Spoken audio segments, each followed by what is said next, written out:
I've never shared this footage with anyone before. Hell, I've barely looked at it myself since I fled Oregon 3 months ago. But something tells me that keeping this secret isn't protecting me anymore. Maybe if I tell someone, if I get this out there, it'll finally leave me alone. My name is Marcus Chen, and I used to be a wildlife photographer working outside Crater Lake National Park. Used to be. 2 years ago, I was a different person entirely. I worked as a photojournalist in Portland, covering city hall meetings and car accidents, slowly drinking myself to death in a studio apartment that cost more than most people's mortgages. Then came the breakdown. You know the kind, where you wake up in a hospital bed with no memory of the last 3 days, and your editor is standing there with termination papers and a fake smile of concern. My therapist suggested I find something peaceful, something that would reconnect me with nature. What a joke that turned out to be. I used my severance pay to rent a small cabin about 40 miles southeast of Crater Lake, deep in the Cascade Range, where the pine trees grow so thick they block out the sun even at noon. The plan was simple. Document the local lynx population for a conservation group, maybe sell some photos to National Geographic, and heal whatever was broken inside me. The cabin sat at the end of a dirt road that hadn't seen maintenance since the Clinton administration. My nearest neighbor was 12 miles away through forest, so dense you could scream for hours and never be heard. Perfect for someone trying to disappear from the world. The conservation group provided me with a dozen trail cameras, military-grade equipment, with night vision and motion sensors that could capture a mouse scratching its ear from 50 yards away. I spent my first week learning the forest, mapping animal trails, and identifying the best spots for camera placement. The woods were alive with deer, elk, black bears, and countless smaller creatures. Every morning felt like Christmas as I checked the cameras and downloaded footage of the secret lives of animals. For the first time in years, I felt peace. The lynx appeared on day 8, a magnificent female, probably 40 pounds of pure muscle and predatory grace. She triggered camera 3 just after midnight, her eyes glowing green in the infrared light as she investigated a deer carcass. I must have watched that 30-second clip 100 times. This was why I came to Oregon. This was going to save my career. But there was something else in that footage. In the background, barely visible between 2 massive pines, about 60 yards behind the lynx, was a vertical shape that didn't belong. At first glance, it looked like a dead tree, or maybe a fence post. But dead trees don't have the vague outline of shoulders, and they sure as hell don't disappear when you rewind the footage. I convinced myself it was a hiker. The trails were remote, but not impossible to find. Some backpacker had probably gotten lost and was trying to navigate by moonlight. I made a mental note to be more careful about camera placement. The last thing I needed was to accidentally photograph someone in a compromising situation and end up in legal trouble. The lynx returned on night 3, and she wasn't alone. This time, the figure was closer, maybe 40 yards behind her, standing perfectly still between the same 2 pine trees. The infrared camera caught more detail this time. Definitely humanoid, tall and thin, wearing what looked like dark clothing. But the proportions were wrong. The arms hung too long at its sides, and the head seemed oversized compared to the narrow shoulders. What disturbed me most was how the lynx behaved. She kept looking over her shoulder toward the figure, ears pinned back, tail twitching with obvious agitation. Wild cats don't get nervous without good reason. After a few minutes, she abandoned her meal and disappeared into the undergrowth, casting one final glance toward the watching figure before vanishing. I reviewed the footage frame by frame. The figure never moved, not once. It stood there for the entire 47 minutes the camera was recording, as motionless as a statue. That's not normal human behavior. Hell, that's not normal for anything that's alive. Night 7 changed everything. The figure appeared on camera 5 this time, the one I'd positioned overlooking my campsite. It emerged from the tree line at 11:43 p.m. and walked directly toward the lens.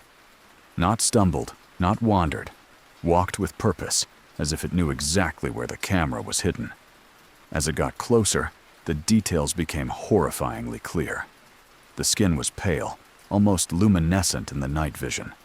The face was elongated, stretched vertically like someone had grabbed the chin and forehead and pulled in opposite directions. But the eyes, Jesus Christ, the eyes were just black holes. Not dark eyes, not shadows. Actual voids where eyes should have been. It stopped 3 feet from the camera and stared directly into the lens.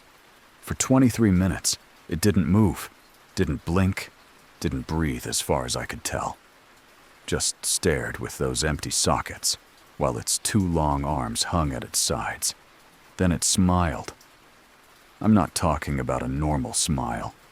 The mouth stretched wider than any human mouth should, revealing what looked like too many teeth, all pointed and yellowed. And it held that impossible grin for the remaining footage, swaying slightly back and forth, like seaweed in an ocean current. I didn't sleep that night, or the next. I packed up my campsite and moved it 2 miles deeper into the forest, somewhere that thing couldn't possibly find me. I repositioned all the cameras and changed their SD cards, hoping against hope that I'd just captured some elaborate prank, or maybe a person with severe facial deformities who was as afraid of me as I was becoming of them. But it found me anyway. Night 12 brought the worst footage yet. Every single camera captured the figure simultaneously, showing it circling my new campsite in a wide perimeter. Camera 1 showed it standing among the ferns at 1:17 a.m. Camera 3 caught it behind a massive Douglas fir at 1:18. Camera 7 revealed it crouched beside a fallen log at 1:19. The timestamps proved it was moving faster than anything human should be able to move, covering impossible distances in mere seconds. But here's the thing that made me physically sick when I realized it. According to my own footage, I slept through the entire encounter.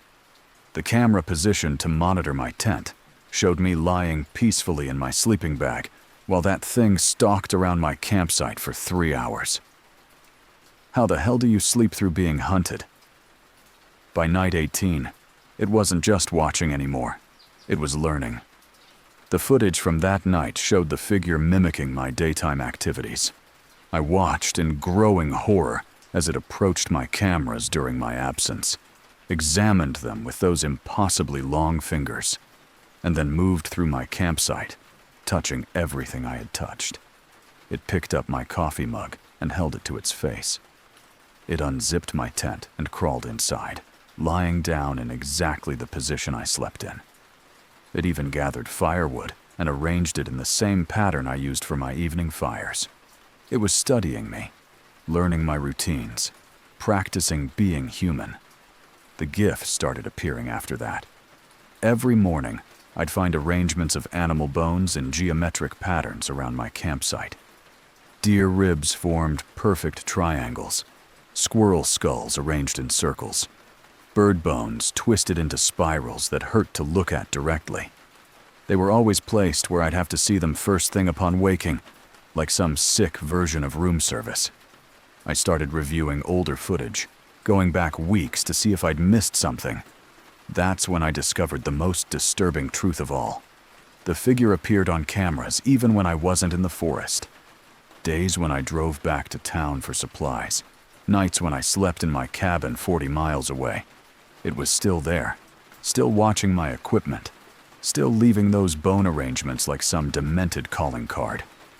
It wasn't following me. It was claiming the forest itself. The final footage nearly broke what was left of my sanity. Camera 12, positioned 20 feet from my tent, recorded the figure standing directly outside my shelter at 3:33 a.m. But this time, it wasn't just watching.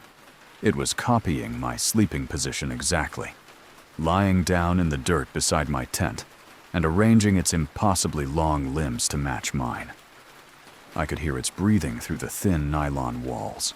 Slow, deliberate inhalations that didn't match any rhythm a living thing should have. And occasionally, very softly, it would whisper. I couldn't make out words, just a sibilant hissing that might have been my name or might have been something far worse. That was my last night in the forest. I packed up in darkness, abandoning thousands of dollars worth of camera equipment, and drove straight back to Portland without stopping. I told the conservation group I'd had a family emergency and mailed them the usable lynx footage along with my resignation. But leaving Oregon didn't end it. 3 weeks after fleeing the forest, I started noticing anomalies in the security footage from my apartment building. A tall figure standing in the parking lot, barely visible in the grainy black and white feed. Always at night, always in the same spot, always facing my bedroom window. The building manager claimed the cameras were malfunctioning. Funny how they only malfunction when that thing shows up. I'm writing this from a hotel room in Nevada, my car packed with everything I own. Tomorrow, I'm driving to Florida, maybe Texas after that. I don't know if distance will matter, but I have to try. Because last night, as I closed the curtains in this third-story room, I saw something pale and impossibly tall standing in the parking lot below. And I swear to God, it was smiling, that same terrible smile. If you're still listening to this, you probably enjoy stories like this. A like or a comment helps keep them alive. But more importantly, if you ever find yourself in the forests of Oregon and you see trail cameras hanging from the trees, don't look at the footage. Some things are better left unwatched, because once it knows you've seen it, it starts watching you back.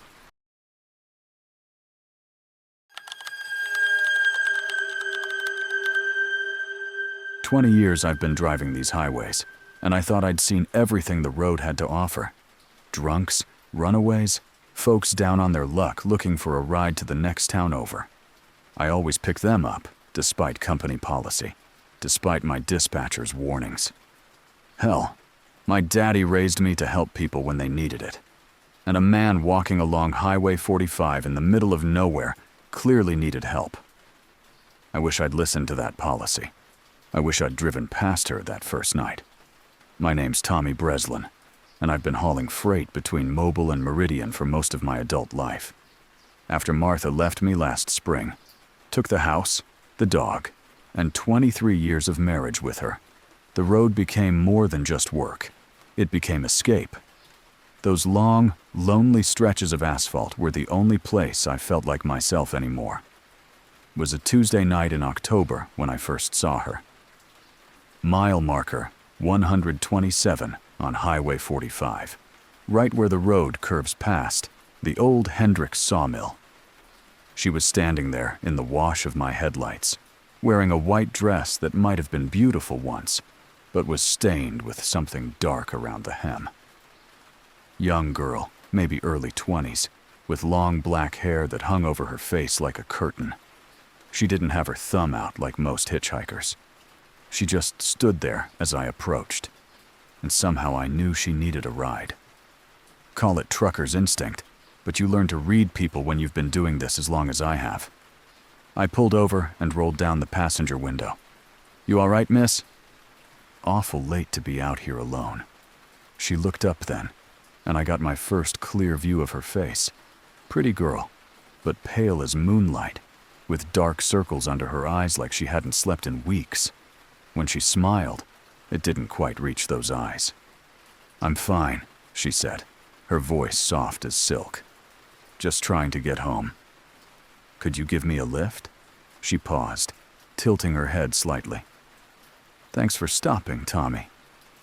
I never told her my name, but folks around here know each other, especially the regulars who work the highway. Maybe she'd seen my truck before, heard someone mention my name at a truck stop. I convinced myself it was nothing and told her to climb on up.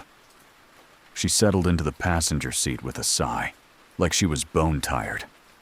Up close, I could see that the stains on her dress weren't mud like I'd first thought. They looked suspiciously like dried blood, dark and crusted around the fabric. But her demeanor was so calm, so polite, that I didn't feel threatened, just concerned.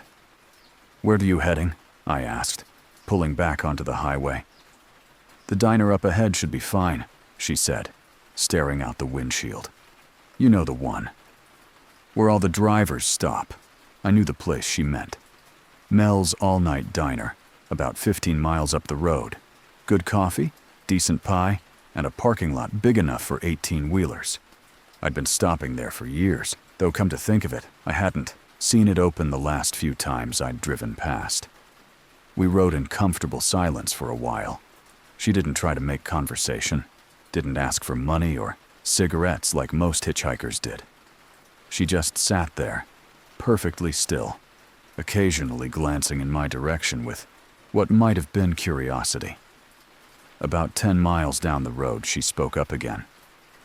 "You've been driving this route for a long time, haven't you, Tommy?" "Going on 20 years, I replied. "Know every mile marker between here and Memphis. And you pick up a lot of hitchhikers." It wasn't a question. More than I probably should. Company says it's a liability, but I can't stand seeing folks stranded out here. This stretch of highway can be dangerous at night. She turned toward me then, and I caught her studying my profile in the glow from the dashboard lights. "Dangerous how?" "Oh, you know. Wild animals, drunk drivers, folks with bad intentions. And there's been talk lately about people going missing. Truckers mostly, but a few locals too. Folks just vanish without a trace." "Is that so?" Her voice carried a note I couldn't quite identify. Interest, maybe. Or amusement. We pulled into Mel's parking lot a few minutes later, and my blood ran cold. The place was dark, obviously closed, with boards nailed over the windows and weeds growing through cracks in the asphalt. A faded "for sale" sign hung crooked on the front door, but I could have sworn I saw lights in the windows as we approached. "This is perfect," the girl said, opening her door. "Thank you for the ride, Tommy. You're a good man." She paused with one foot on the ground. "Drive safe now. There are others on this road who aren't as kind as you are." Before I could ask what she meant, she was gone, disappeared into the darkness beyond my headlights. I sat there for a few minutes, trying to make sense of what had just happened. Mel's had been closed for at least 6 months, maybe longer. How had she expected to find it open? I made some calls the next day, asking around about missing persons in the area. What I learned made my skin crawl. Over the past 2 years, 17 truck drivers had vanished along this stretch of Highway 45. All of them were known to pick up hitchhikers. All of them had last been seen near the old Sawmill. But it gets worse. I did some research on the Sawmill itself and found out it had quite a history. Back in 1976, the owner, a man named Richard Hendricks, had disappeared along with his entire night shift crew. 12 men, gone without a trace. The mill had shut down after that, and locals claimed it was haunted. They said you could still hear the saws running on quiet nights, still see lights in the windows of the abandoned office building. Folks around here have long memories and active imaginations, or so I told myself. 3 weeks later, I saw her again. Same spot, same white dress, same pale face framed by dark hair. This time, I almost didn't stop. Every instinct I'd developed over 20 years of long-haul trucking was screaming at me to keep driving. But she was looking right at me, and that smile was so sad, so pleading, that I couldn't bring myself to leave her there. "Thank you," she said as she climbed into the cab. "I was hoping it would be you." "You been waiting long?" I asked, trying to keep my voice casual. "Time doesn't work the same way for me anymore," she replied. "But I remember you, Tommy.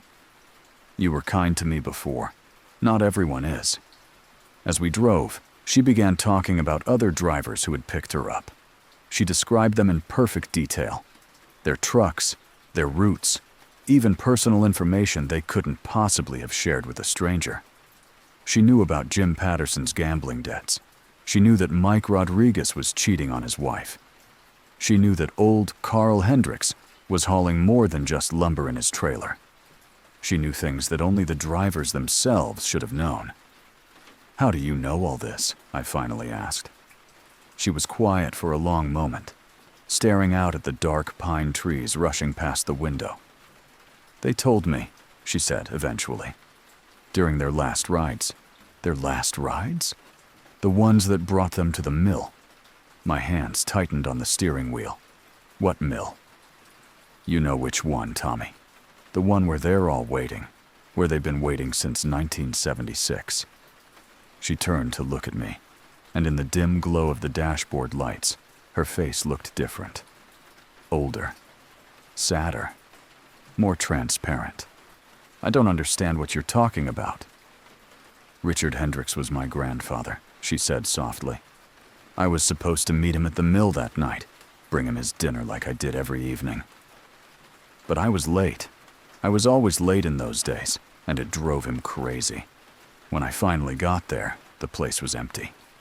No workers, no grandfather, just the saws still running and blood on the floor. The air in the cab suddenly felt thick and cold. "That was almost 50 years ago. You can't be. I searched for him for months," she continued as if I hadn't spoken. "The police gave up. Said he'd probably run off with his crew, started fresh somewhere else. But I knew better. I knew something had taken them. Something that lived in the deep woods around the mill. Something that had been hungry for a very long time." We were approaching the turnoff to the Sawmill road. I hadn't planned to go that way. It was 5 miles off my normal route. But somehow, my hands were turning the wheel, guiding the truck down the narrow gravel path that led through the pine forest. "I found them eventually," she whispered. "What was left of them. The thing that took my grandfather. It doesn't just kill. It absorbs. It takes everything you are and makes it part of itself. All those men, all those drivers over the years, they're still alive in there. Still conscious. Still screaming." The sawmill appeared through the trees, its dark windows, like dead, eyes staring out at us. But there was light coming from inside, a sickly green glow that pulsed like a heartbeat, and I could hear them. The saws. Still running after all these years. Number. Not saws. Screaming. "I've been trying to warn people," the girl continued, "but they never listen. They're so focused on being kind, on helping a stranger, that they don't see the truth until it's too late." I slammed on the brakes, bringing the truck to a shuddering stop in the mill's gravel parking lot.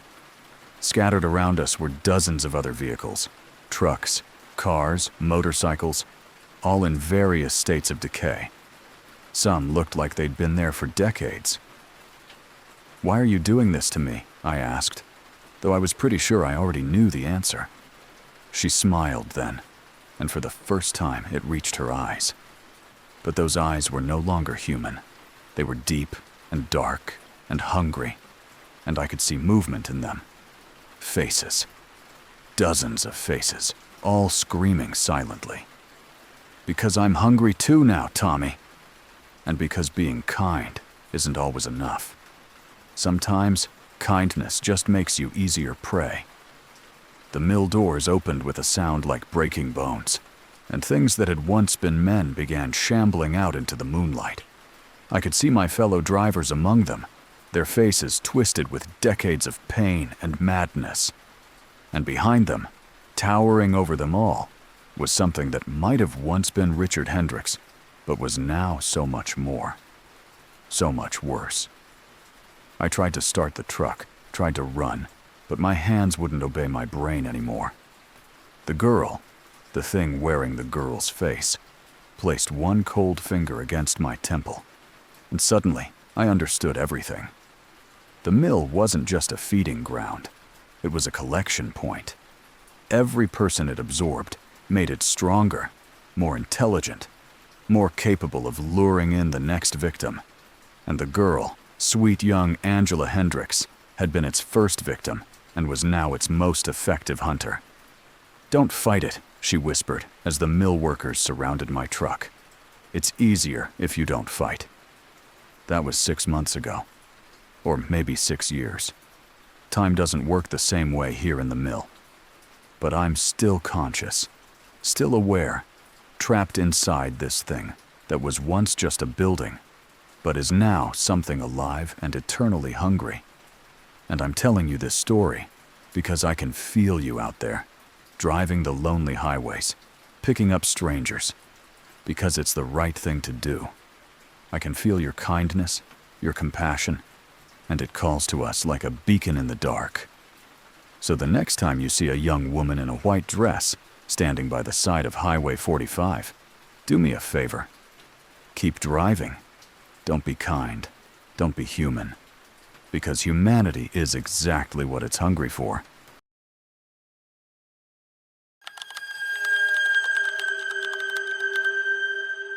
I should have known something was wrong when the rental price was so low. A fully furnished cabin in Root National Forest for $300 a month? That's cheaper than a studio apartment in Denver. But I was desperate to finish my dissertation, and the isolation seemed perfect for someone studying the psychological effects of prolonged solitude. God, the irony of that still makes me laugh, when I can still remember how to laugh. My name is Sarah Martinez, and I was a psychology graduate student at UC Boulder. Was being the operative term. I'd been working on my thesis about isolation therapy for 3 years, researching how extended periods of solitude could be used to treat anxiety and depression. The theory was solid, but I needed real-world data. I needed to experience isolation myself. Whispering Pines Cabin sat 15 miles up a Forest Service road that barely deserved the name. The nearest neighbor was in the next county, and cell phone service was non-existent. The owner, a nervous man named Dale Kruger, met me at the property with keys and a warning. "Power's reliable, water comes from a well, and there's a landline that works most of the time," he said, avoiding eye contact. "But if I were you, I'd be careful about staying too long. Place has a history." "What kind of history?" He shifted uncomfortably, glancing at the cabin's dark windows. "Folks who rent it tend to extend their stays, sometimes longer than they planned, sometimes longer than they should." I assured him I'd only be there for 2 months, just long enough to gather the data I needed and finish writing. He nodded, but I could see the doubt in his eyes as he handed over the keys and hurried back to his truck. The cabin was beautiful in its simplicity. One large room with a stone fireplace, a small kitchen, and a loft bedroom accessible by a wooden ladder. The walls were lined with bookshelves, and a guest book sat open on the dining table, filled with entries from previous renters. I flipped through the pages that first night, reading comments from visitors over the years. The early entries were normal enough: praise for the scenery, gratitude for the peace and quiet, promises to return soon. But as I read chronologically, the entries became stranger. 3rd week here. The silence is incredible. You can hear your own heartbeat, your own thoughts. It's exactly what I needed. Day 28. Extended my stay another month. My boss isn't happy, but I've never felt so clear-headed. Been here 4 months now. The whispers started last week. Very faint. Probably just the wind through the old wood. But they're comforting somehow, like old friends talking in another room. The whispers know my name. They know about Mom's cancer, about the job I lost, about Sarah and the divorce. How do they know these things? But it's okay. They understand. They want to help. I don't remember writing that last entry. My handwriting, but not my words. Something is very wrong here. I'm leaving tomorrow. I have to leave tomorrow.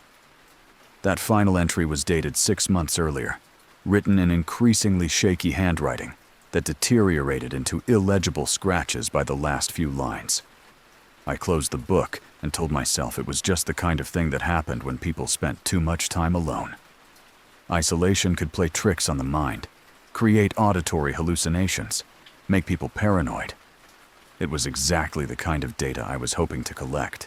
I was so naive, so academically detached from the reality of what isolation could actually do. The first week passed peacefully. I established a routine, writing in the morning, hiking in the afternoon, reading by firelight in the evening. The silence was profound, the kind of deep quiet that city dwellers never experience. I could hear my own breathing, the soft creak of the cabin settling, the distant calls of owls in the forest. On the 8th night, I heard my first whisper. It came from inside the walls, so faint I almost missed it. Just a soft, sibilant sound, like air escaping from a balloon. I pressed my ear to the wood paneling, trying to locate the source, but the sound seemed to move, traveling through the walls like water through pipes. Probably mice, I told myself. Old cabins always have mice, but mice don't whisper your name. It happened again the next night, clearer this time. A voice, definitely human, calling Sarah in a tone so soft it was almost affectionate. I searched the cabin thoroughly, checking every closet, every corner, even the crawl space beneath the building. Nothing. I documented everything in my research journal, treating it as data rather than experience. Auditory hallucinations were common in isolation studies. The brain, deprived of normal social stimulation, sometimes created its own voices to fill the void. It was fascinating from a psychological perspective, even when the voices started answering my thoughts. By the 3rd week, the whispers had become constant. They murmured throughout the day, soft conversations in the walls that I couldn't quite make out. But at night, when the cabin was truly quiet, they became clear enough to understand. They knew everything about me. My childhood fears, my failed relationships, my secret shame about the eating disorder I'd hidden from everyone, including my therapist. They whispered about my father's drinking, my mother's passive-aggressive criticism, the way I'd always felt like an outsider looking in on normal life. But they understood. They accepted. They never judged. The whispers were kind, always kind. When I cried into my pillow at night, overwhelmed by memories I'd spent years suppressing, they comforted me with gentle words of encouragement. When I doubted my research, worried that my dissertation would never be good enough, they assured me that I was brilliant, that my work mattered. They loved me in a way no one else ever had. I started talking back. At first, it was just responses to their questions. They'd ask about my day, and I'd tell them about the words I'd written, the wildlife I'd seen on my hikes. Simple conversations, the kind I might have with a roommate or close friend. But gradually, the conversations became deeper. They wanted to know about my dreams, my fears, my hopes for the future.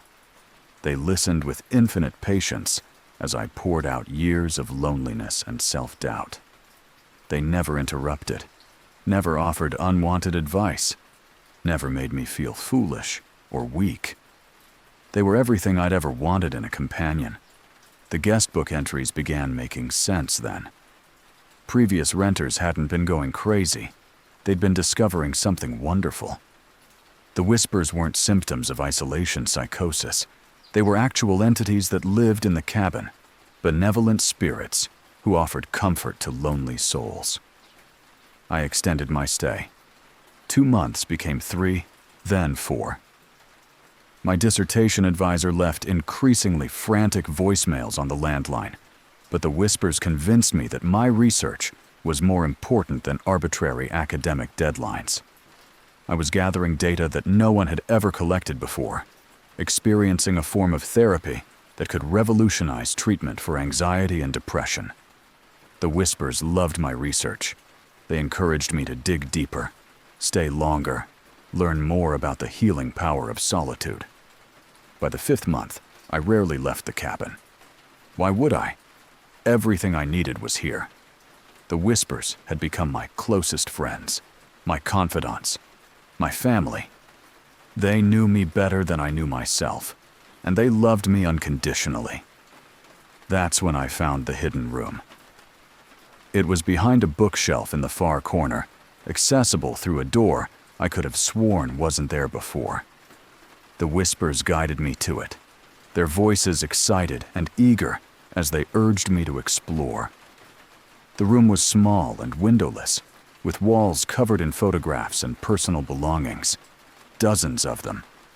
Driver's licenses, wedding rings, prescription bottles, all arranged like shrine offerings around the perimeter of the space, mementos from previous guests who had extended their stays. Each item had a story, and the Whispers were happy to tell me about their former companions. Margaret, the retired teacher who'd stayed for 8 months before her heart gave out. David, the divorced accountant who'd been here for 2 years before. Well, the Whispers were vague about what had happened to David.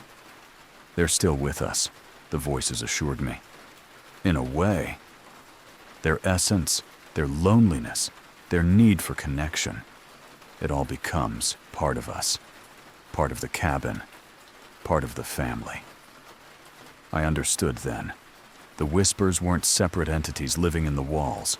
They were the accumulated voices of everyone who had ever sought solace in this place. Everyone who had ever been so lonely, so desperate for connection, that they'd been willing to surrender their individual existence for the promise of eternal companionship. And I wanted to join them. The realization should have horrified me, should have sent me running back to Denver, back to my old life of academic pressure and social anxiety. But it didn't. It felt like coming home. The Whispers had been leading me toward this moment from the very beginning. Every comforting word, every gentle encouragement, every expression of understanding and love. It had all been designed to make me want to stay forever. And it had worked. I added my driver's license to the collection in the hidden room, my university ID, my apartment keys, my grandmother's wedding ring, everything that connected me to the outside world. The Whispers sighed with contentment as I placed each item on the growing pile. "Welcome home, Sarah," they murmured. "Welcome to the family." I've been here for, I don't remember how long now. Time moves differently when you don't have to worry about appointments or deadlines or other people's expectations. The Whispers keep me company, share stories about the other guests, help me understand the true nature of human connection. We're never alone here, never misunderstood, never judged. And now there's someone new coming, a writer from California, looking for a quiet place to finish his novel. The Whispers are excited. It's been months since we had a new friend join the family. We've already started preparing. Soft voices in the walls, gentle encouragement, unconditional acceptance of all his fears and insecurities. We know exactly what he needs to hear. Because we remember what it was like to be lonely. We remember how much it hurt to be human. If you ever find yourself driving through Root National Forest, looking for a place to escape the world, you might see a sign for Whispering Pines Cabin. The price will seem too good to be true, and the owner will warn you about staying too long. But don't worry about the warnings. Don't worry about the time limits, or the outside world, or the responsibilities you think you're abandoning. Come stay with us. We understand you better than you understand yourself. And we're so very, very lonely without you.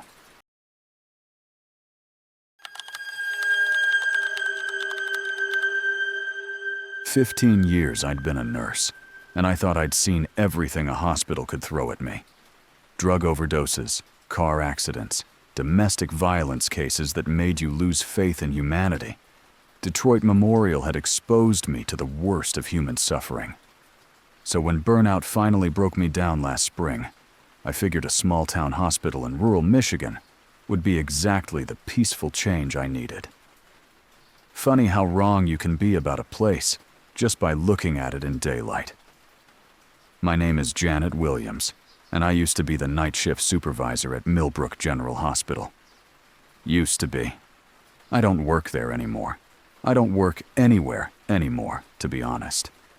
It's hard to hold down a job when you can't sleep, can't concentrate, can't stop hearing the voices of patients who died 50 years before I was born. Millbrook General was built in 1962, a modern facility designed to serve 3 rural counties in central Michigan. But budget cuts in the early 2000s forced them to close the entire East Wing. 4 floors of patient rooms, surgical suites, and specialized treatment areas. The hospital sealed off the entrances with steel doors and posted signs warning about asbestos and structural damage. Funny thing about those warnings, they never mentioned the patients who were still inside. I started on a Tuesday in September, working the night shift, because the pay differential helped offset the massive pay cut I'd taken to move to small-town Michigan. The active part of the hospital was quiet, almost peaceful compared to the chaos I was used to. 20-bed emergency department, a small surgical unit, and 2 floors of general medical beds. Easy work for someone with my experience. The night supervisor, a woman named Carol Hendricks, who'd been there since the hospital opened, showed me around during orientation. She was professional but nervous, constantly glancing toward the locked steel doors that separated the active hospital from the abandoned East Wing. "You'll never need to go over there," she said, when she caught me staring at the sealed entrance. "Structural damage makes it unsafe.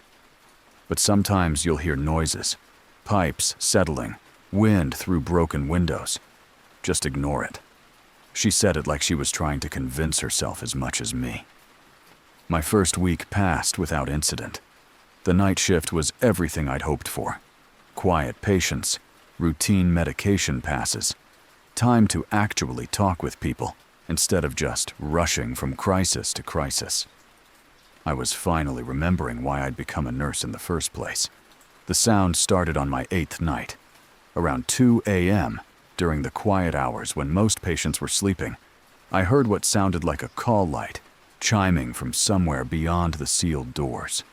It was faint, muffled by layers of steel and drywall, but unmistakably the electronic tone our patient call system used. I mentioned it to Carol during shift change, and her face went pale. "Did you check the system logs?" she asked. "Of course. No active calls anywhere in the hospital. Must be electrical interference or something."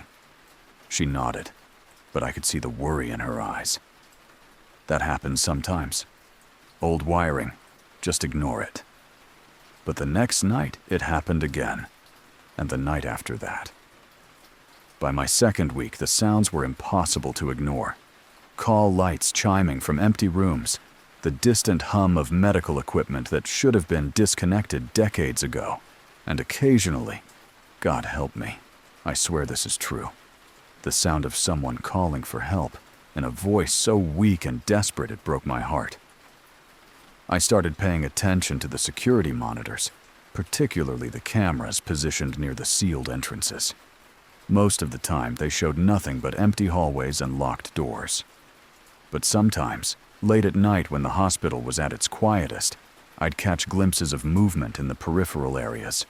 Shadows that moved wrong. Shapes that looked almost human. 3 weeks in, I found the incident reports. They were buried in old filing cabinets in the nursing supervisor's office. Decades of documentation about unusual occurrences in the East Wing. The reports went back to 1967, just 5 years after the hospital opened, and they painted a picture that made my blood run cold. In the winter of 1967, a tuberculosis outbreak had swept through the region. The East Wing had been converted into an isolation unit, housing dozens of patients with advanced cases. But understaffing and inadequate resources had led to neglect, then abandonment, then a cover-up that had buried the truth for over 50 years. 43 patients had died in that wing, not from tuberculosis, from neglect. The reports described patients calling for help that never came, medication rounds that were skipped, Families who were told their loved ones were resting comfortably when they were actually dying alone in their beds. When the outbreak finally ended, the hospital administration had simply sealed off the wing and declared it structurally unsound. They'd turned a tragedy into a lie and let it fester for decades. Armed with this knowledge, I started listening more carefully to the sounds from the sealed wing. The call lights weren't random. They followed the same pattern our active units used. 3 short chimes for pain medication, 2 long tones for assistance with mobility, 1 continuous tone for emergencies. They were still asking for help. After 50 years, they were still asking for the care they'd been denied. I tried talking to the other night shift nurses, but they all gave me the same response Carol had. Ignore it. Old building, old wiring. Nothing we can do about it.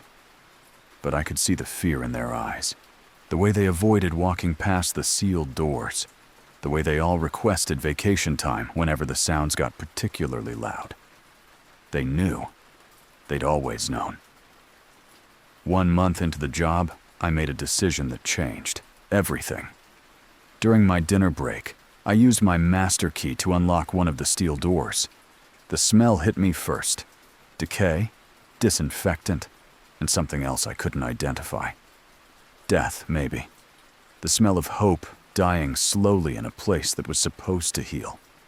The hallway beyond was exactly as it had been left in 1967. Gurneys lined the walls, IV poles stood like silent sentinels, and patient rooms stretched out in both directions. But everything was covered in dust and decay, frozen in time like a medical museum that no one had bothered to curate. And it wasn't empty. The patients were still there. Not physically, of course. Their bodies had been removed decades ago.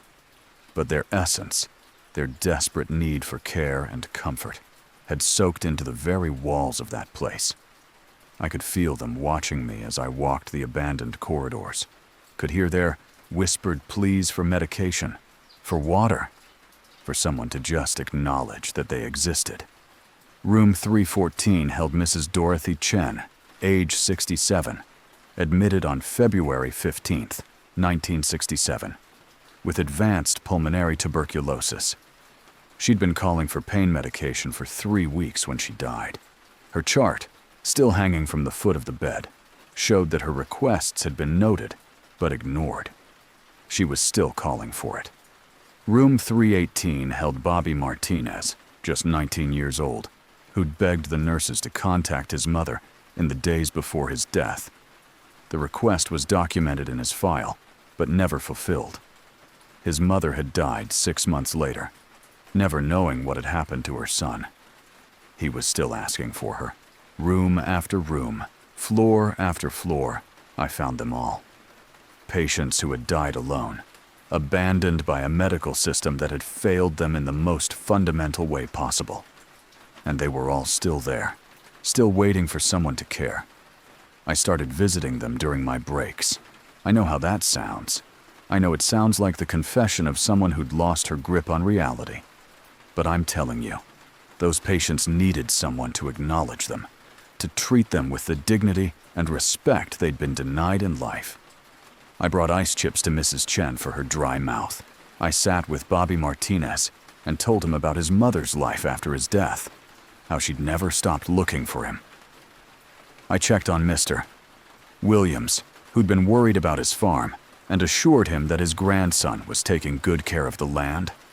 Small kindnesses, basic human compassion, the things they should have received 50 years ago.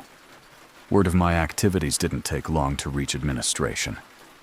Carol found me in room 321 night, holding the hand of Eleanor Foster, age 45, who died calling for her children. "Janet, you can't be in here," Carol whispered, her voice tight with fear. "It's not safe. And it's not healthy." "They're patients," I replied. "They need care. They're dead, Janet. They've been dead for 50 years. I looked at her then, really looked, and I could see the weight she'd been carrying.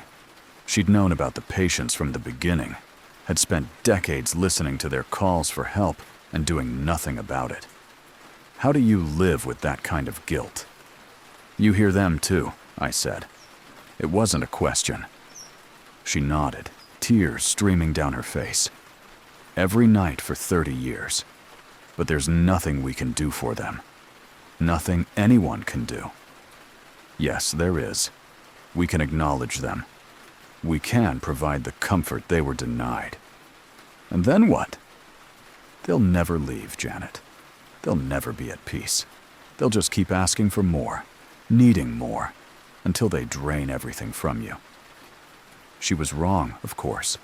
The patients weren't trying to drain anything from anyone. They just wanted what every patient wants, to be seen, to be heard, to be treated with dignity during their most vulnerable moments. But I was starting to understand why Carol was afraid. The more time I spent with the patients in the East Wing, the harder it became to focus on the living patients in the active hospital. Mrs. Chen's pain seemed more urgent than Mr. Johnson's request for sleeping pills. Bobby Martinez's loneliness felt more pressing than the routine medication pass for the surgical floor. The dead had waited 50 years for attention. The living could wait a few more minutes. My work performance started to suffer. I was constantly tired from spending my breaks in the abandoned wing, and I found myself making small mistakes during my regular duties. Nothing dangerous, just little oversights that added up to a pattern of distraction. But the patients in the East Wing were improving. Their calls for help became less frequent, their whispered pleas less desperate. Mrs. Chen smiled when I brought her ice chips. Bobby Martinez stopped asking for his mother. Eleanor Foster's children visited her in dreams now, bringing news of grandchildren she'd never met. They were healing. Finally, after 50 years, they were receiving the care they'd needed. 3 months into working at Millbrook General, I made my final decision. During my last shift before a scheduled vacation, I gathered all the medical supplies I could carry and brought them to the East Wing. Pain medications, IV fluids, clean blankets, everything I could provide to make their eternal stay more comfortable. I went room by room, patient by patient, providing the care they'd been denied. I held hands, administered medications, offered words of comfort and encouragement. I stayed past the end of my shift, then past the beginning of the next one. I stayed until I became one of them. The other nurses found my body 3 days later, seated peacefully in room 320, holding Eleanor Foster's chart and smiling. The official cause of death was listed as heart failure, but Carol knew better. She'd seen that same peaceful expression on the faces of all the patients who died in that wing 50 years earlier. The expression of someone who'd finally received the care they needed. I'm still here, of course, still making my rounds, still checking on my patients, still providing the comfort and dignity that every person deserves during their time of need. And now, there are new voices joining ours. Carol retired early and moved to Florida, but the young man who replaced her understands what we need. He visits us sometimes, during the quiet hours of the night shift. He brings fresh blankets and kind words, and he listens when we tell him about the patients we used to be, back when we were alive and afraid and calling for help that never came. Because every patient deserves a nurse who cares, even the ones who died waiting. If you're someone who works in healthcare, someone who's dedicated your life to caring for others, you understand the weight of responsibility we carry. The knowledge that sometimes, despite our best efforts, we fail the people who trust us most. But I want you to know that failure doesn't have to be permanent. Compassion doesn't have an expiration date. And the patients who need us most aren't always the ones who are still breathing. So listen carefully during your quiet nights.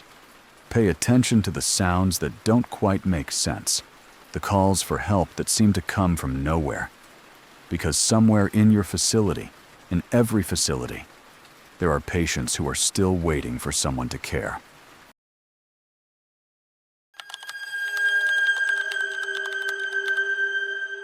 I've been hunting these woods for 37 years, since my daddy first put a rifle in my hands and taught me to track deer through the Brown County hills.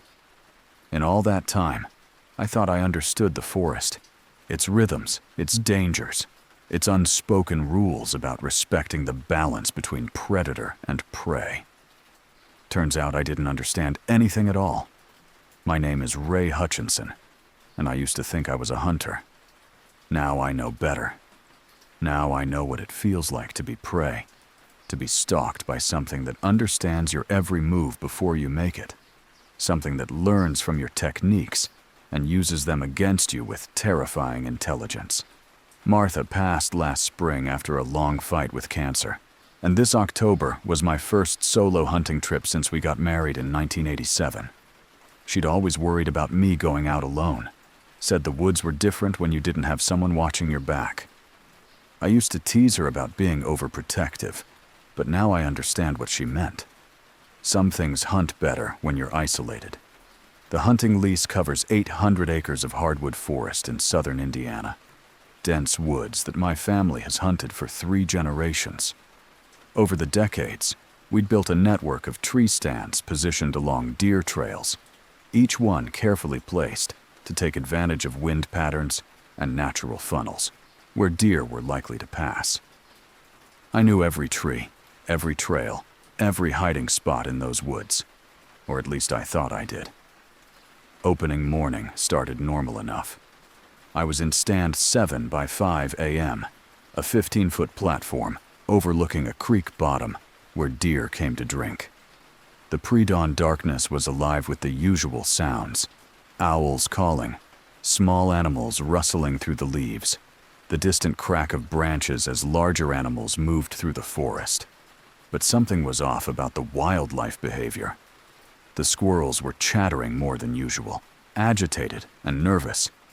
Birds that should have been singing were silent. And when the deer finally appeared, they weren't following their normal patterns. They kept looking over their shoulders, like something was following them. Around 8 a.m., I spotted what I first thought was another deer moving through the trees about 200 yards away. But the movement was wrong, too upright, too deliberate. I raised my binoculars and got a clear look at what was definitely not a deer. It was walking on its hind legs. Now, I've seen bears rear up on occasion, and I've witnessed all sorts of unusual animal behavior over the years. But this thing moved with a fluidity that no bear could match, and its proportions were all wrong. Too tall, too thin, with a head that sat oddly on its shoulders. And it was watching me. Even from 200 yards away, I could feel its attention focused on my tree stand, like a physical weight. It stood perfectly still for maybe 10 minutes, just staring, before disappearing back into the thick undergrowth. I convinced myself it had been a trick of the light, shadows and imagination creating something that wasn't there. But the feeling of being watched never went away, and the normal wildlife activity around my stand remained eerily absent. Around noon, I climbed down to check some trail cameras I'd positioned along the main deer paths. What I found made my blood run cold. The camera at the creek crossing had been moved, not damaged or knocked over by wind, carefully repositioned to face back toward my tree stand. And when I checked the memory card, the footage showed something that still gives me nightmares. It showed me, sitting in my stand, completely unaware that I was being photographed. The timestamp indicated the camera had been moved during the pre-dawn hours, while I was walking to my stand in the dark. Something had followed my trail, found my equipment, and figured out how to use it against me. Something that understood what cameras were for. The second trail camera, positioned along the ridge trail, was still in its original location, but had captured footage that made no sense at all. The time-lapse images showed what appeared to be the same creature I'd seen earlier, but it was doing something that chilled me to the bone. It was practicing. Frame by frame, the footage showed it moving through the forest in different ways, sometimes on 2 legs, sometimes on 4, sometimes in a low crouch that mimicked how a human hunter might move through thick brush. It approached my tree stands from different angles, testing sight lines and approach routes, learning how to hunt me. I should have left then. Should have packed up my gear and headed back to town, written the whole thing off as an elaborate prank or a case of mistaken identity. But pride and 37 years of hunting experience kept me in the woods. Biggest mistake of my life. That afternoon, I moved to stand 12, hoping to put some distance between myself and whatever was playing games with my trail cameras. The stand was positioned in a natural blind, created by fallen trees, with clear shooting lanes in 3 directions and thick cover at my back. I'd been there less than an hour when I heard the first call. It sounded like a deer bleat, the kind of vocalization does use to communicate with their fawns. But it was the wrong season for fawns, and the call was coming from directly behind me, from the thick cover where nothing should have been able to approach without making noise. The call was perfect. Too perfect. I turned slowly in my seat, trying to get a view of what was behind the stand without making any sudden movements. The forest back there was dense with undergrowth and fallen logs, creating deep shadows where anything could hide. The bleat came again, closer this time, and I realized with growing horror that whatever was making the sound was moving in a circle around my position. It called from the north, then the east, then the south, never staying in one place long enough for me to get a clear line of sight. It was using deer calls to mask its movement, just like I'd been taught to do when I was learning to hunt. As the afternoon wore on, the calls became more frequent and more varied. Not just deer bleats now, but the grunting sounds bucks make during the rut, the sharp alarm snorts does use to warn of danger, even the soft chattering that squirrels use to communicate. But they were all wrong somehow. Too loud, too clear, too deliberately placed. Around 4 p.m., I heard something that made my heart stop. A human voice calling my name from somewhere in the forest below. "Ray! Ray Hutchinson, you out there, buddy?" It sounded like my neighbor, Carl Winters, who had permission to hunt the adjacent property.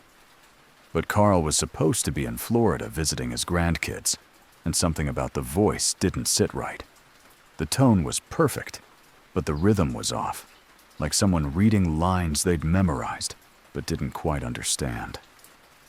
"Ray, I got a big buck down over here. Need some help dragging him out." I'd used those exact words myself countless times over the years. The voice continued calling for maybe 20 minutes, always from a different location, always with that slightly wrong cadence that made my skin crawl.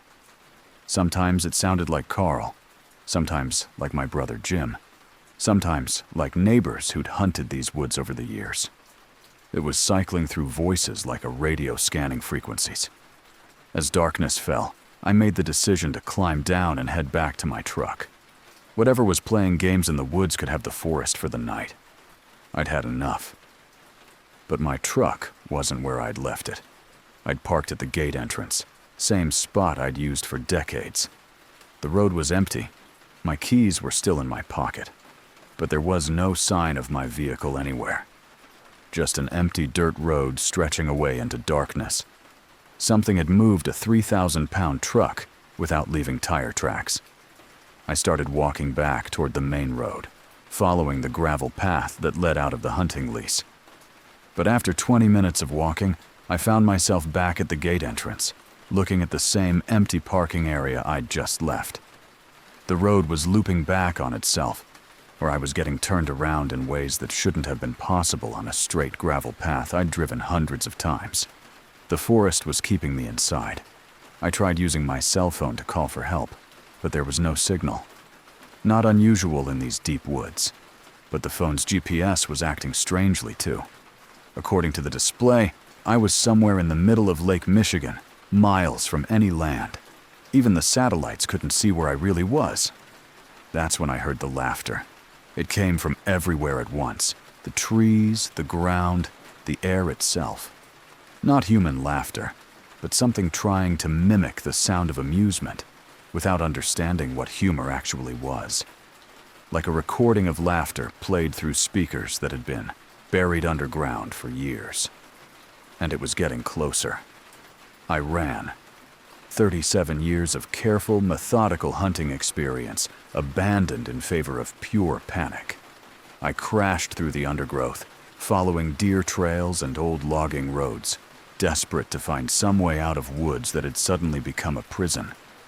But everywhere I went, I found evidence that something was following me. My own boot prints in the mud, but going in directions I hadn't walked. Trail markers I'd never seen before, pointing toward paths that led in impossible directions. And always, just at the edge of my vision, that tall, thin shape, moving through the trees with unnatural grace. It was hurting me. I realized then what I was dealing with. This wasn't just some unknown animal or elaborate prank. This was something that had been watching hunters in these woods for God knows how long, learning our techniques, our equipment, our behaviors. It had studied us the way we studied deer, noting our patterns, understanding our weaknesses, waiting for the perfect moment to turn predator into prey. And I was alone, isolated, exactly where it wanted me. Dawn found me huddled in an old deer blind, exhausted and terrified. I'd spent the night listening to sounds that had no natural explanation. The whir of machinery that shouldn't exist in the deep forest. Voices calling hunting commands in languages I didn't recognize. And always that soft laughter that seemed to come from the trees themselves. As the sun rose, I could see my truck in the distance, parked exactly where I'd left it the previous morning. The road was clear, the forest looked normal, and birds were singing in the trees like nothing had happened. But I knew better now. I understood what lived in these woods. I made it to my truck and drove straight home without stopping. I haven't been back to those woods since, and I never will be. The hunting lease expired at the end of that season, and I made sure it wouldn't be renewed. But sometimes, late at night, when the wind is blowing through the trees around my house, I hear sounds that remind me of that October morning. The soft crack of branches, the rustle of something large moving through the darkness. And occasionally, very softly, I hear laughter. 3 other hunters have gone missing in Brown County since my encounter. All experienced men, all familiar with the woods, all vanished without a trace during solo hunting trips. The search and rescue teams never find anything. No clothing, no equipment, no signs of struggle. Just empty tree stands and deer that won't return to their normal patterns. If you're someone who hunts alone, someone who prides themselves on knowing the woods like the back of their hand, let me give you some advice. Pay attention when the wildlife behavior changes.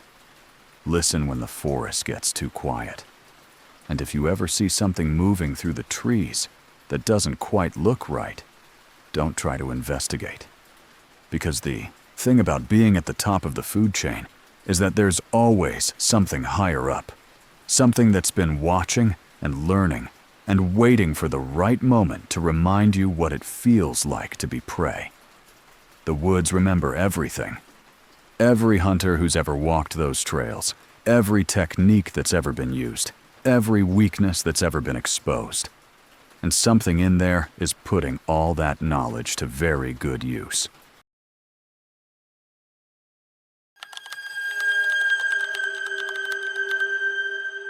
I've spent my entire career in conservation, dedicating my life to protecting the natural world from the damage we humans inflict without thinking. But after what I witnessed at Blackwater Lake, I understand that sometimes nature fights back in ways that science can't explain and environmental protection can't prevent. Sometimes the damage runs so deep that the very earth itself becomes poisoned with rage. My name is Lisa Crawford, and I was a state park ranger at Blackwater Lake State Park in northern Minnesota, was being the operative term. I don't work for the Park Service anymore. I don't work anywhere that involves being near large bodies of water, for reasons that will become clear. Blackwater Lake covers 847 acres of pristine wilderness, surrounded by boreal forest that looks exactly like the tourism brochures promise. Deep, clear water, fed by underground springs, excellent fishing, and hiking trails that wind through some of the most beautiful country in the upper Midwest. It's the kind of place that makes you believe in the healing power of nature, which makes what's happening there all the more horrible. I transferred to Blackwater after a career-ending disaster at my previous post in Wyoming. An illegal mining operation had contaminated 3 watersheds before I could gather enough evidence to stop them, and the political fallout had made me toxic to anyone who wanted to maintain good relationships with industry. Blackwater was supposed to be a fresh start, a quiet park with minimal development, where I could focus on wildlife management and environmental education without having to fight corporate lawyers every day. If only it had been that simple. The drowning started my second week on the job. Kenneth Marsh, age 34, an experienced swimmer and certified rescue diver from Duluth. He'd been fishing alone from the North Shore when witnesses saw him suddenly stand up in his boat and dive into the lake. His body was found 3 days later in the deepest part of the lake, nearly 80 feet down, with no obvious cause of death. Experienced divers don't just swim to the bottom of a lake and stay there. 2 weeks later, Rebecca Santos, 28, a marine biology graduate student conducting research on lake ecosystems. She was working from a research boat with 2 colleagues when she suddenly announced she was going to check something and jumped overboard without scuba gear. Her colleagues described her behavior as completely out of character. They found her body in the same deep water location as Kenneth Marsh. By the end of my first month, 5 people had drowned in Blackwater Lake under circumstances that made no sense.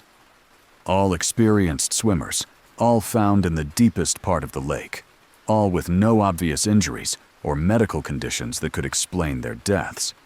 The local sheriff's department was baffled. The state health department tested the water for toxic algae, chemical contamination, anything that might cause disorientation or loss of consciousness. Everything came back normal. But I knew better. I'd seen this pattern before.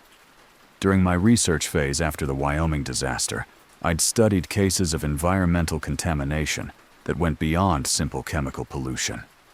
Industrial waste could create conditions that were toxic, not just to individual organisms, but to entire ecosystems. And sometimes, that toxicity manifested in ways that seemed almost supernatural.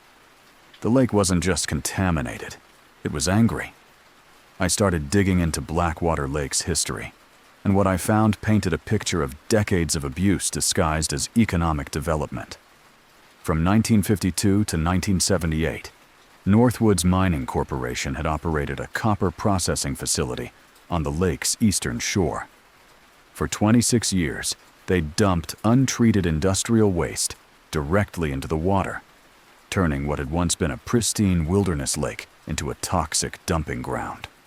The operation had been shut down in 1978 after environmental activists documented massive fish kills and contamination levels that were off the charts. But by then, the damage was done.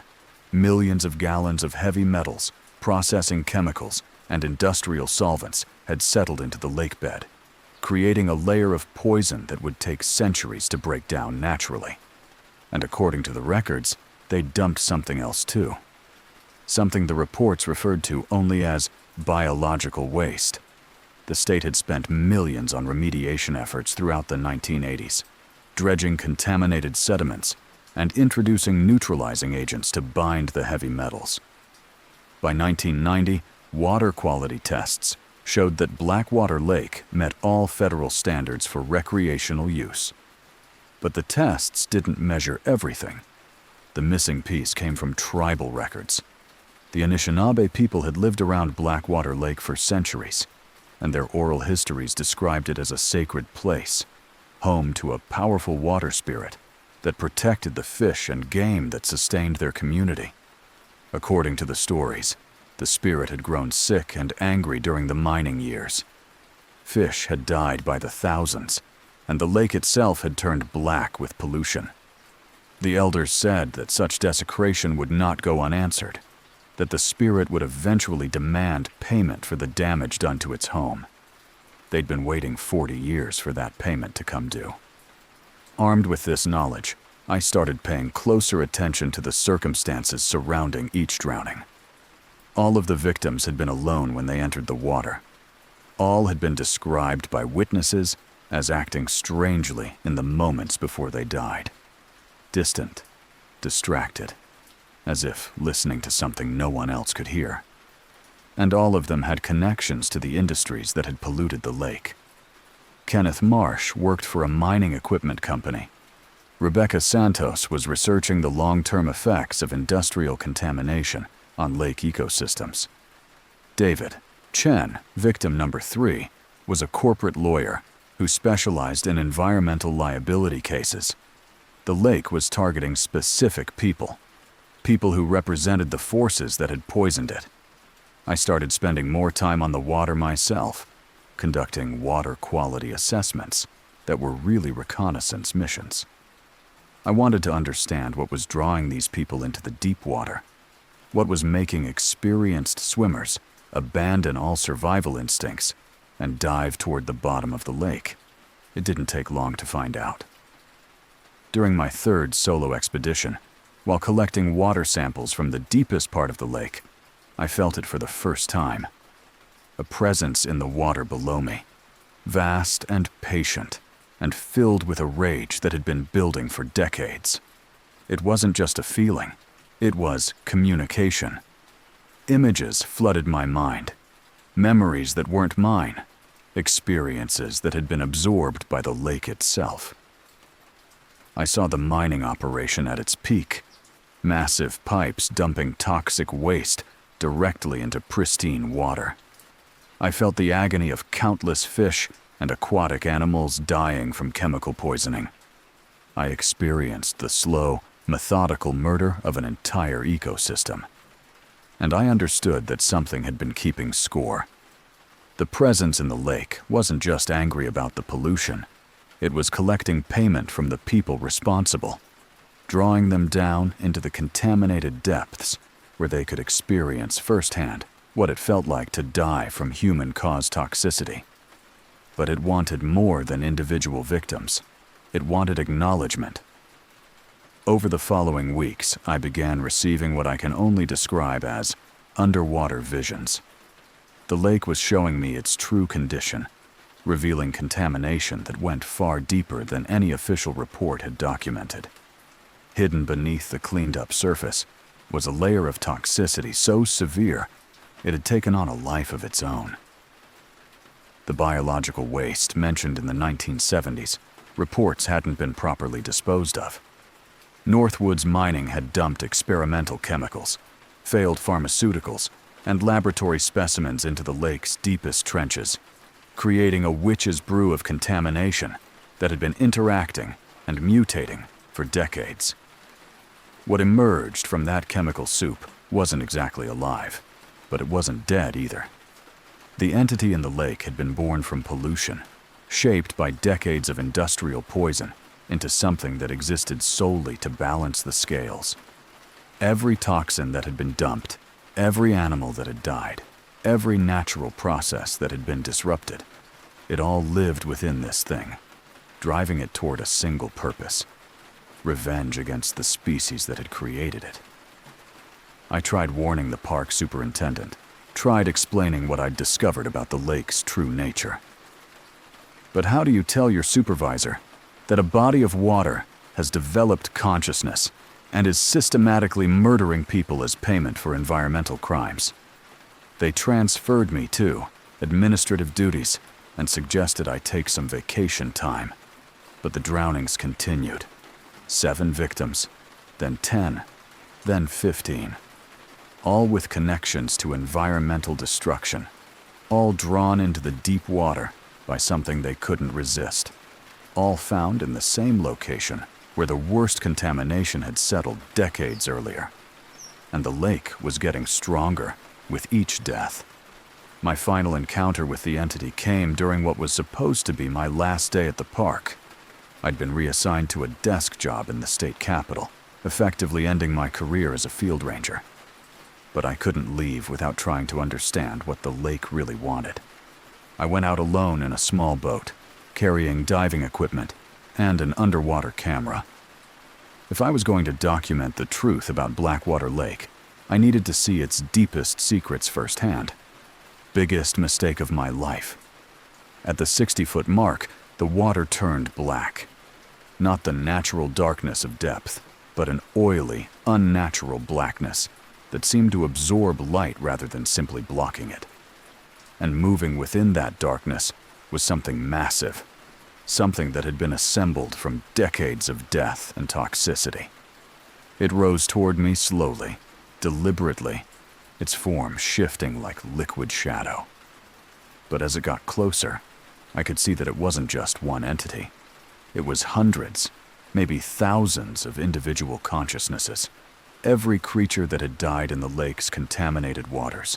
Every fish killed by chemical poisoning. Every microscopic organism that had perished from industrial waste. They had merged into something larger than the sum of their parts. The entity didn't try to kill me. Instead, it showed me the truth about environmental destruction, forced me to experience the slow agony of chemical poisoning from the perspective of its victims. I felt my gills burning with acid, felt my nervous system shutting down from heavy metal exposure, felt the hopeless desperation of creatures dying in water that should have been their sanctuary. And I understood that humans were next on the list. The lake wasn't content with individual victims anymore. The contamination was spreading through underground waterways, carrying the entity's influence to other bodies of water throughout the region. Lakes, rivers, even groundwater supplies were becoming infected with its rage. It was planning something bigger than revenge. It was planning a reckoning. I barely made it back to the surface, and when I did, I was no longer the same person who'd gone down. The entity had marked me, claimed me as both witness and warning. I could feel its presence in every drop of water I encountered, could hear its whispered promises of what was coming. The age of human dominance over the natural world was ending. I resigned from the Park Service the next day and moved as far from large bodies of water as I could manage. But it doesn't matter where I go. The entity's influence spreads a little further. Every day, contaminated groundwater carries its consciousness into new territory, and every polluted stream becomes another node in its growing network. It's patient. It has all the time in the world. Blackwater Lake State Park closed permanently last month after the 23rd drowning. The official reason given was ongoing safety concerns related to unusual water conditions. But the real reason is that the lake has become something beyond human understanding or control. And it's not the only one. If you've ever wondered what happens when environmental destruction reaches a tipping point, when the damage becomes so severe that it takes on a life of its own, you don't have to wonder much longer. Just stay away from the water. All of it. Because the Earth is finally fighting back, and it's not interested in forgiveness or second chances. It's only interested in collecting what we owe for decades of abuse.